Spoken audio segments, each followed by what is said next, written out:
ఇప్పుడు మన చిరంజీవికి అత్యంత అభిమాని అంటే ఎవరంటే బాబ్జీ గారు. అందరిలో ఈయన ఒక్కరుగా చెప్పాలి మనం, కర్తాల ధనులు బాబ్జీ గారు.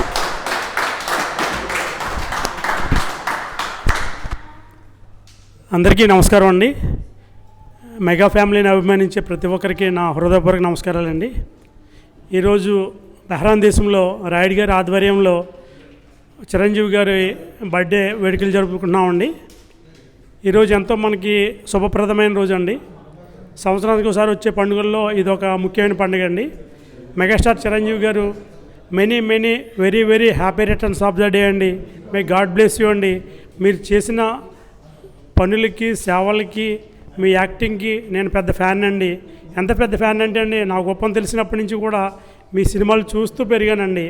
మా అమ్మగారు సహకారంతో నేను ప్రతి సినిమా కూడా బెనిఫిట్సే చూడడం జరిగిందండి.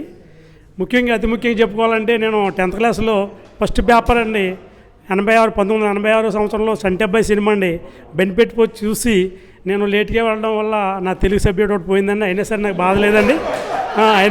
బాధ లేదండి. దేవుడి దయ వల్ల తర్వాత మళ్ళీ సెకండ్ టైం రాసి పాస్ అయ్యి ఈ స్టేజ్లోకి వచ్చానండి. చిన్నప్పటి నుంచి కూడా మిమ్మల్ని అనుసరించుకుంటూ మీరు చేసే పనులు, సహాయ సహకారాలు అన్నీ కూడా నేను చూసుకుంటూ పెరిగినానండి. ఇప్పుడు ఈ స్టేజ్లో ఉన్నానంటే దేవుడి దయ అండి, మీ యొక్క ఆశీర్వాదాలండి. మీ ఫ్యామిలీ నుంచి ఎంతోమంది హీరోలు వచ్చారండి. ప్రతి ఒక్కరూ సక్సెస్ఫుల్ అయ్యారండి. అలాగే మేమందరం కూడా ఇలా చిన్నగా మిమ్మల్ని ఫాలో అవుతూ ఈ బెహ్రాన్ దేశం వచ్చండి మేము స్థిరపడ్డామండి. మీకు మరొకసారి జన్మదిన శుభాకాంక్షలు తెలుపుతున్నానండి. మీరు 69వ జన్మదిన శుభాకాంక్షలు తెలుస్తున్నానండి. అలాగే నిండు 100 ఏళ్ళు మా కోసం ఎన్నో మంచి సినిమాలు ఇచ్చి, మంచి సేవా సహకారం ఇచ్చి, ఎన్నో బర్త్డేలు చేసుకోవాలని చెప్పి నిండు 100 ఏళ్ళు దేవుడు ఆయురారోగ్య సౌభాగ్యాలతో మిమ్మల్ని ఆశీర్వదించాలని చెప్పి నేను దేవుడు ప్రార్థిస్తున్నానండి.